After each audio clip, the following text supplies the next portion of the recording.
A man can spend 67 years building a business, raising a son, paying his taxes, keeping his word, and still be treated like a ghost, haunting property other people have already decided belongs to them. I learned that on a rainy Tuesday morning when I drove out to my lake cabin to meet a rental agent and found my daughter-in-law's parents unloading furniture into my garage. They had a moving trailer, a coffee pot running in my kitchen, and my late wife's quilt spread across the couch like they had always slept there. Her father looked me right in the eye and said, "Relax, Walter. Alyssa said we could use it. Evan will inherit this place someday anyway."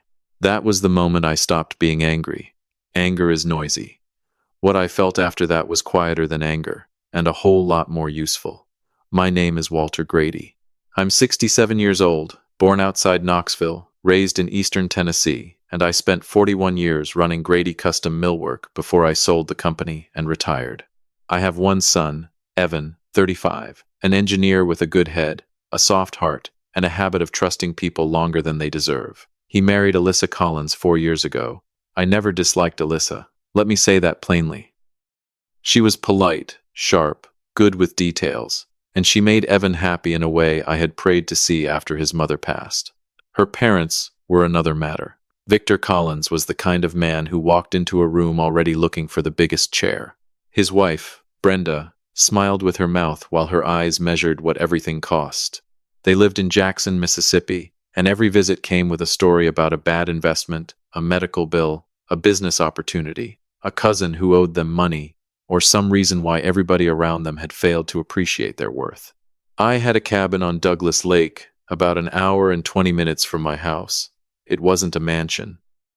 3 bedrooms, cedar siding, screened porch, stone fireplace, dock out back, 2-car garage, and a view of the water that looked different every hour of the day. My wife, Elaine, loved that place. She picked the cabinet pulls, painted the guest room pale green, planted hydrangeas along the side path, and kept a blue and white quilt folded over the living room couch. After she died, I couldn't bring myself to sell it. For almost 3 years, I used it maybe 6 weekends total. That spring, I finally decided to rent it out for 6-month stretches to traveling nurses, retired couples, or folks who wanted quiet and could respect a home that still had my wife's fingerprints all over it. I hired a local property agent named Marcy Dale. Marcy was 60, blunt as a hammer, and exactly the kind of person you want standing between your property and the general public. We had a retired couple interested. Good credit, no pets, willing to sign a proper lease, happy to wait until I cleared out a few personal things.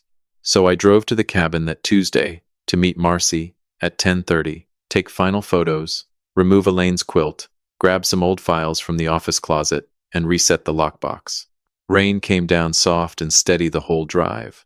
Not a storm, just that gray Tennessee rain that makes the trees look darker and the road shine like black glass. I remember thinking I should have brought a thermos instead of stopping for gas station coffee. I remember thinking the dock probably needed sealing before fall. Ordinary thoughts. Peaceful thoughts. Then I turned off the county road and saw a white moving trailer backed up to my garage. At first, my mind refused to make sense of it. There was also a black Cadillac Escalade parked crooked in the drive, a red pickup on the grass, and an older Buick near the side steps. The garage door was open. A mattress leaned against one wall. Cardboard boxes sat stacked beneath my fishing rods. Someone had propped my push broom against Elaine's potting bench. I stopped at the end of the driveway and did not get out. That is important, brothers and sisters. I did not go charging into that house like a fool in a movie. There were people inside my property, and I did not know how many. I took pictures of every vehicle. I zoomed in on every license plate. I recorded 30 seconds of video showing the trailer, the open garage, and a man in a gray hoodie carrying a box into my house. Then I called the county sheriff's office and told them I was the property owner. I had unauthorized people inside, and I needed a deputy present before I approached. The dispatcher asked if I was safe. I said yes. She told me to stay in my vehicle, so I stayed. That was when Victor walked out onto my porch holding one of my coffee mugs. Not just any mug. Elaine's mug. White ceramic with little bluebirds on it, chipped near the handle. It had been hers for 20 years. Victor looked down the driveway, saw my truck, and smiled like I had arrived late to his party. He raised the mug in greeting. I rolled down the window 2 inches. "Walter," he called. "You should have told us you were coming. We would have saved you breakfast." I looked at the trailer, then at the boxes, then at the mug in his hand. "Victor," I said, "why are you in my cabin?" He gave me a little laugh, the kind men like Victor use when they want to make your question sound silly. "Alyssa said it was fine. We're between situations right now. Just needed somewhere to settle while we figure out our next step." "Settle," I repeated. He glanced at the trailer and shrugged.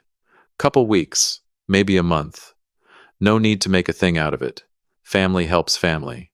Before I could answer, Brenda appeared behind him in Elaine's old cardigan. I had kept that cardigan hanging on the hook by the back door, because sometimes grief makes you preserve things that make no practical sense. Seeing that woman wear it turned something in me cold. Brenda smiled. "Walter, this place is adorable. I always told Alyssa she was lucky marrying into a family with lake property." Then Victor said the line, the one that changed everything. "Relax," he said.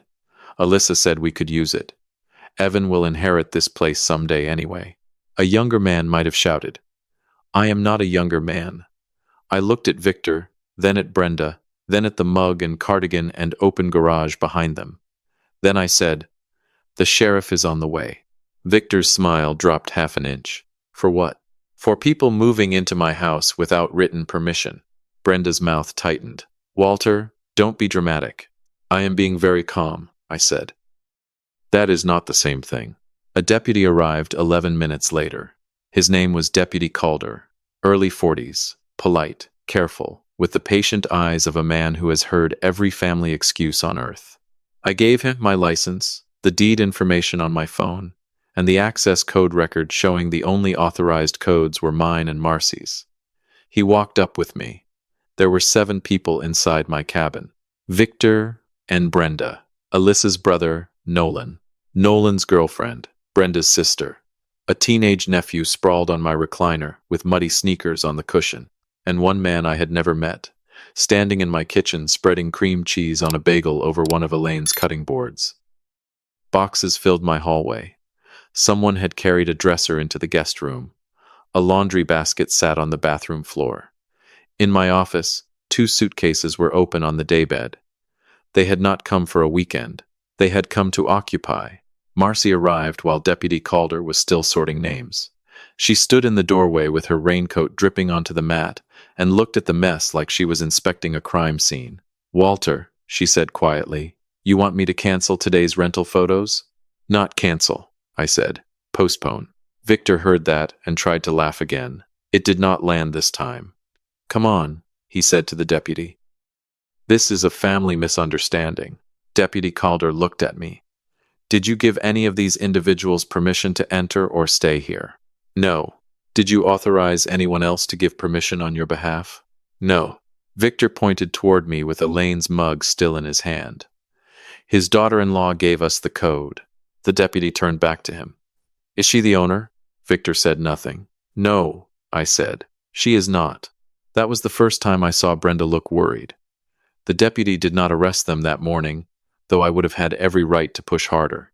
I made a decision standing there. I wanted a report. I wanted them removed.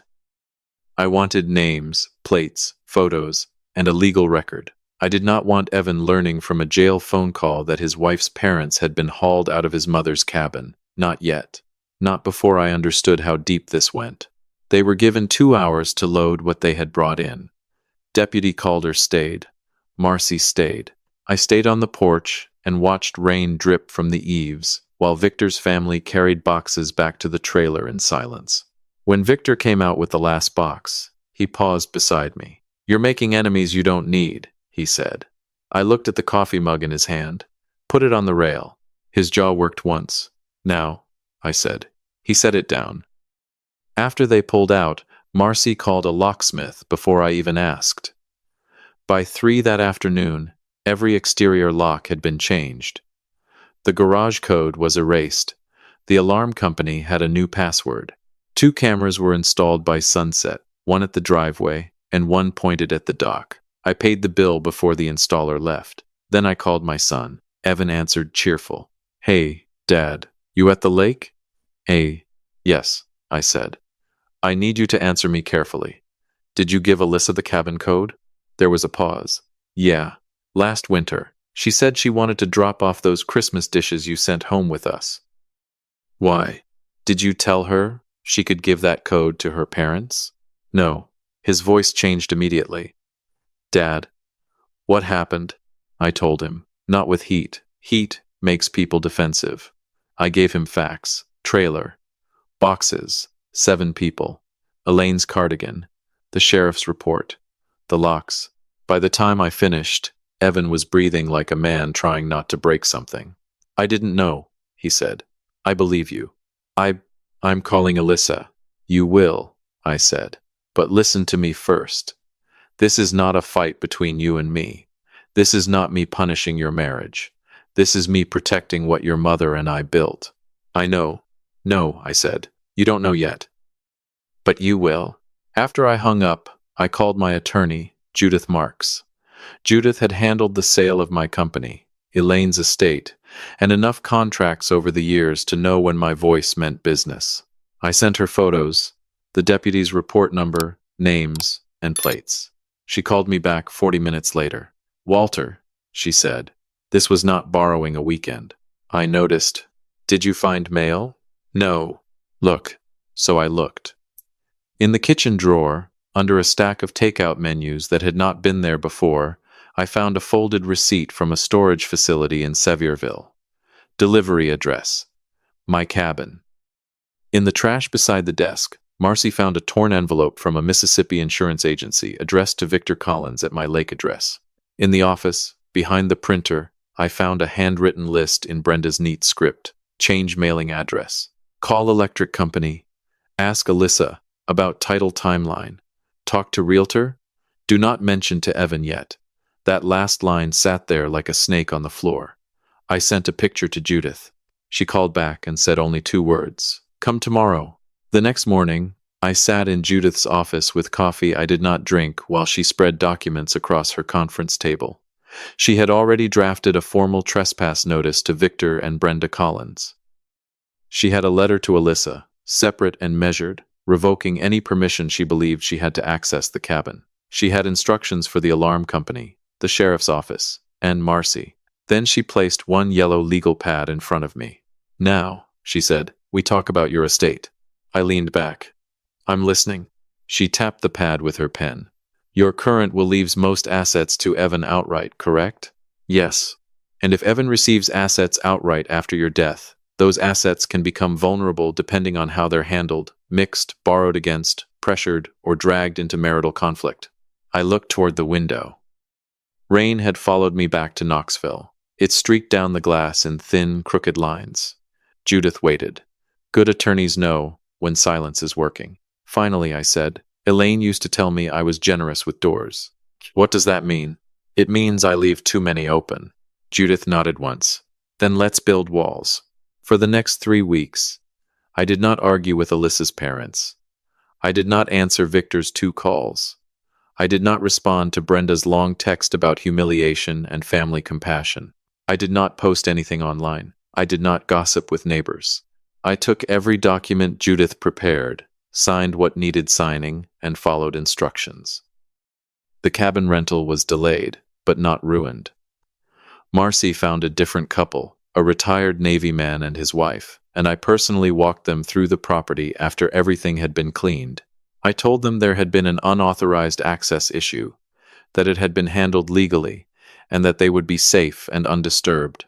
I gave them a 6-month lease, with a clause guaranteeing their full term even if I changed ownership structure. No innocent person was going to pay for Victor Collins's greed. Evan came to see me alone that Friday evening. He looked tired, older than 35. That happens to sons when they realize marriage is not just love and vacations and holiday cards. Sometimes marriage is also deciding what kind of boundary has to be built before resentment becomes a permanent resident. Alyssa says she panicked, he told me. Her parents lost their rental in Jackson. Her dad told her they just needed a place to breathe for a few days. She gave him the code, and told him not to stay overnight. But he brought a trailer. Evan nodded. Did she know about the mail? His eyes dropped. She says no, but she knew he was pushing. He kept saying family assets should stay available to family. I let that sit. Do you believe her? I believe she was scared of him, Evan said. I also believe she lied by omission.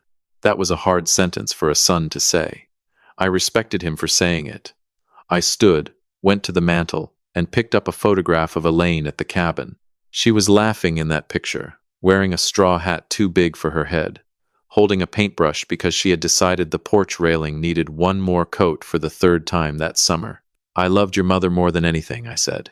And even she did not get to make decisions by pretending I would never find out. Evan swallowed. I know. No marriage survives without kindness, I said. But no marriage survives without truth either. I know that too. Good. Because Judith is setting a meeting. You and Alyssa need to be there. Her parents too. His head came up. You're inviting Victor? I am. Dad, he'll make a scene. I'm counting on him trying. The meeting happened the following Saturday at Judith's office, not at my house. That was deliberate. My home was not a stage for Victor Collins.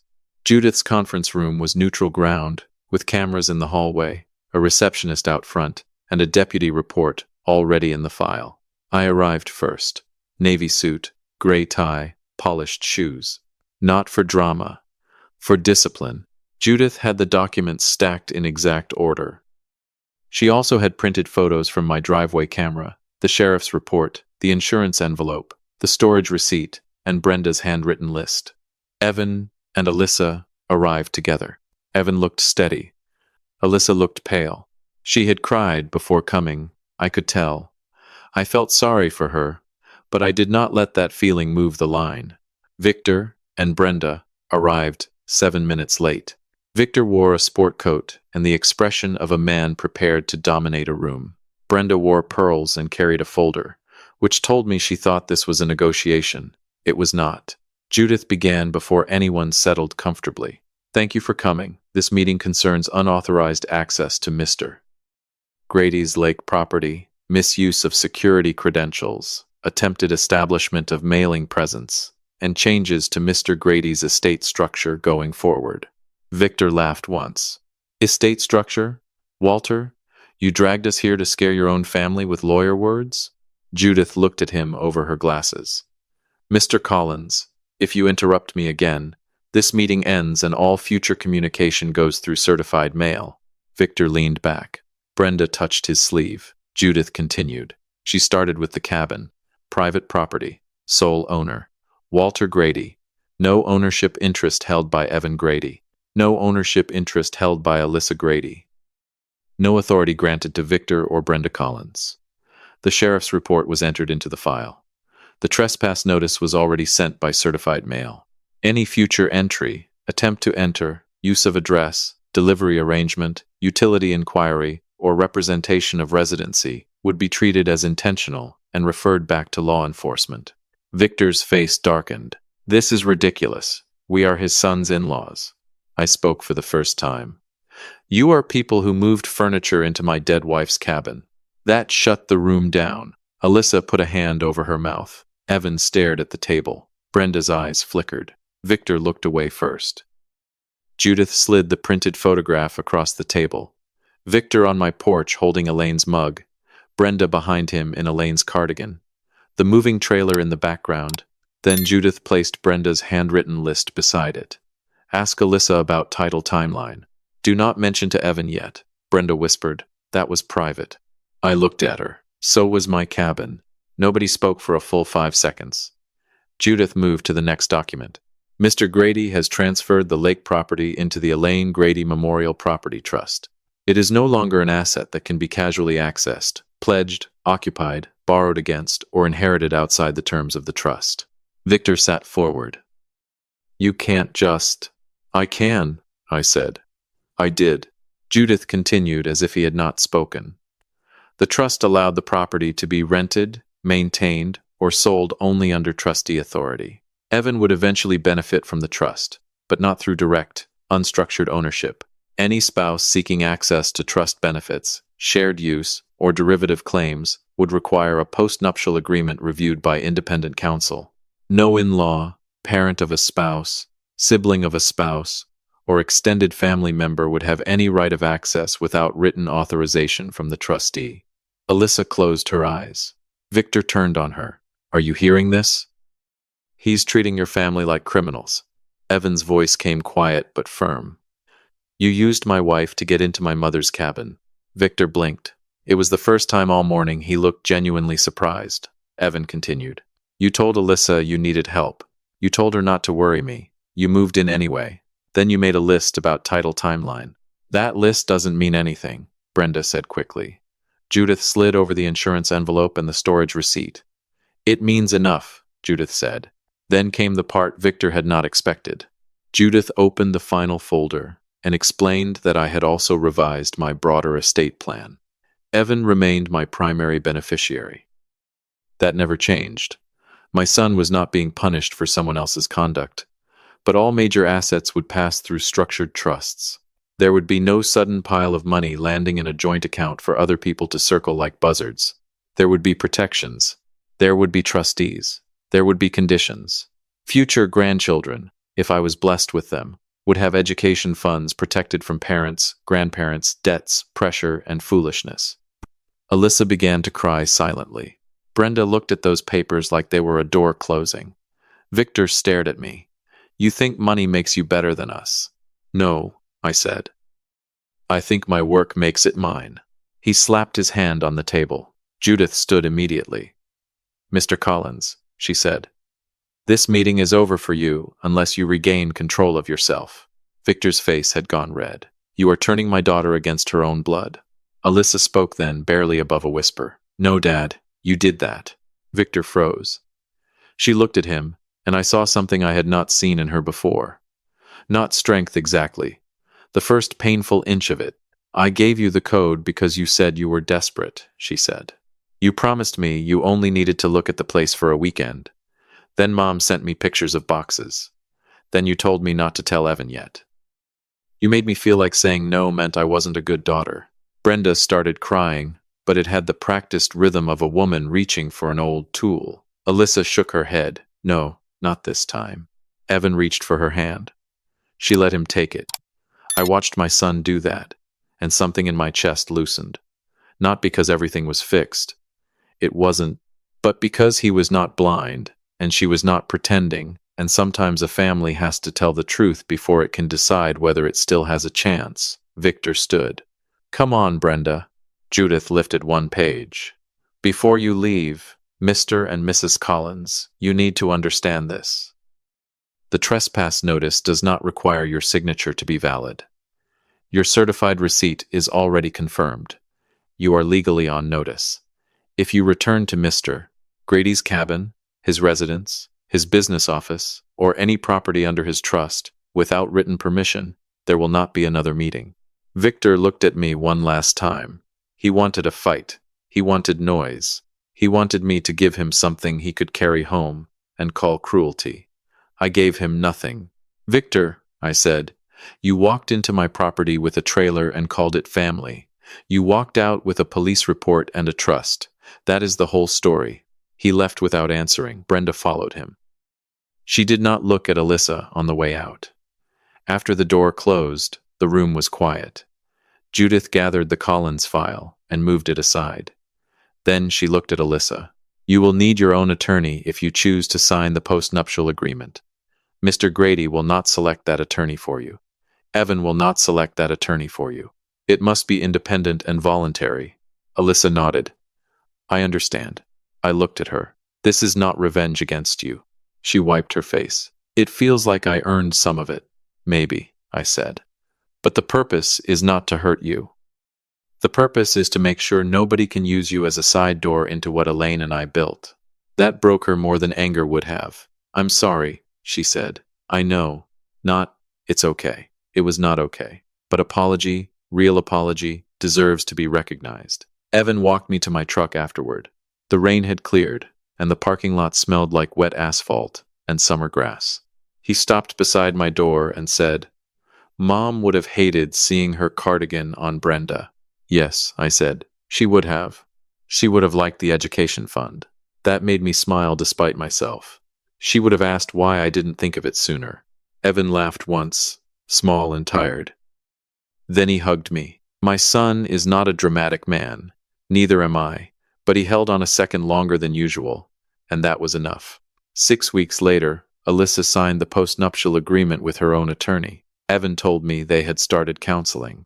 Good. Marriage is not saved by pretending cracks are not there. It is saved by deciding whether both people are willing to repair the foundation. The cabin stayed in the trust. The retired Navy couple moved in on schedule. Marcy sent me a photo of the porch swept clean, the hydrangeas trimmed, and Elaine's quilt folded safely in a cedar chest at my house where it belonged. No one was displaced. No renter was cheated. No innocent person paid the bill.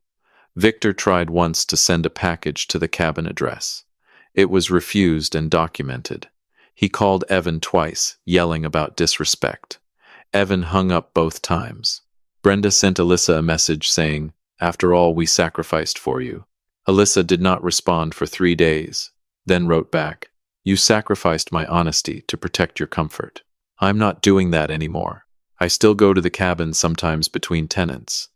I sit on the dock in the late afternoon when the lake turns copper and the cicadas start up in the trees. I think about Elaine. I think about Evan. I think about how many men work their whole lives and then feel guilty for protecting what their work produced. I do not feel guilty anymore. Family can ask for help. Family can need mercy. Family can fall on hard times and knock on your door with humility. But family does not get to steal a code, back up a trailer, wear your dead wife's sweater, drink coffee from her mug, and call it inheritance while you are still alive to hear it. Victor Collins learned that the expensive way. He thought he was moving into a lake cabin. What he really moved into was the permanent record. Protecting what you love is not the same as closing your heart. Sometimes the kindest thing a family can do is draw a clear line, tell the truth, and stop fear or guilt from opening doors that should stay locked. When love is guided by honesty, even painful moments can become the beginning of stronger homes, safer hearts, and quieter peace.